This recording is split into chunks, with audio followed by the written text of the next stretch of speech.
Pour être bien équipé, suivez les tests de votre matos préféré avec freerideattitude.com, le spécialiste des sports de glisse sur internet. Bonjour Cyril pour la Freeride TV, en direct du meeting à San Diego, le meeting Starboard International. Donc là je vous présente la Bolt, la pagaie qui fait parler d'elle, la pagaie qu'utilise entre autres Connor Baxter et tout le team Starboard. Une pagaie qui est sortie l'année dernière, où on a retrouvé en fait une forme qui ressemblait un petit peu au IASP, qui évolue. Donc on a là devant, vous avez la médium, la small est légèrement plus courte, la large est légèrement plus large, exactement, voilà. Une pagaie qui a amené vraiment une innovation avec un V marqué vraiment au centre de la pagaie avec un double concave, et c'est vraiment une pagaie qui va avoir une super stabilité dans l'eau, avec vraiment un super grip.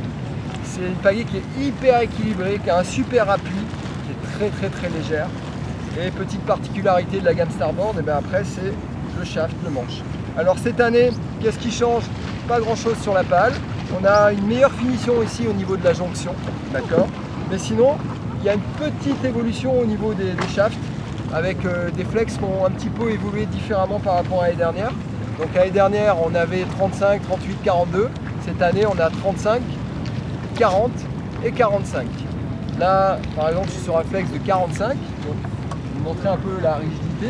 On a vraiment un flex qui reste quand même rigide, c'est pas une nouille comme certains peuvent penser, mais on a du flex avec de la réponse.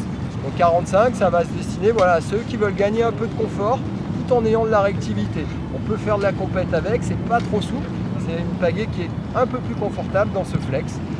Toutes les pagaies sont en manche rond, en manche ovale ou en manche skinny, ça c'est au choix, mais à chaque fois on va retrouver les mêmes flex. Et là j'insiste sur un point, souvent les gens pensent le manche ovale est plus rigide, le manche skinny est plus souple, c'est pas le cas. Sur les 3 manches, vous avez les 3 flex, 35, 40, 45. Donc après c'est à vous de choisir en fonction de votre gabarit, en fonction de votre manière de ramer. J'aurais tendance à dire que le flex standard pour tout le monde c'est le 40. Le 35 c'est vraiment un peu raide, c'est pour les gros gabarits, d'accord. Le 45 c'est pour les plus petits gabarits, un peu plus légers, ou les gens qui veulent gagner un peu de souplesse, qui veulent avoir un peu plus de fréquence et un petit peu plus de confort. La pale c'est pareil, S, M, L, ça choisit en fonction de sa manière de ramer, de sa fréquence, small, medium, large. C'est vraiment une histoire de feeling. Beaucoup de gens dans le team utilisent la small, Connor Baxter utilise la medium, les frères Asuyo sont sur la L. Donc après c'est vraiment un peu le feeling, parce que là on va pouvoir prendre 3 gabarits équivalents, ils vont utiliser 3 pales différentes, d'accord. Dans l'absolu, moi personnellement j'adore la small, mais la medium est guère plus physique. La L est quand même un peu plus présente pour mes petits bras et mes petites épaules. Voilà, donc c'est une pagaie après qui est déclinée en 2 parties réglables. Juste pour vous montrer au niveau du système, là on est sur la Tiki Tech, j'en parlerai tout à l'heure.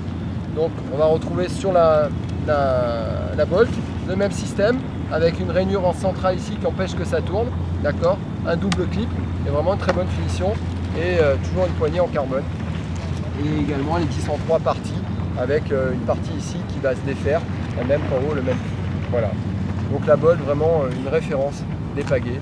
Si vous cherchez léger avec du flex et un rendement maximum, si vous avez mal aux bras, mal aux épaules et que vous voulez gagner du confort, mais à la fois aussi si vous voulez une pagaie puissante pour performer, la Bolt, il y en a vraiment pour tout le monde.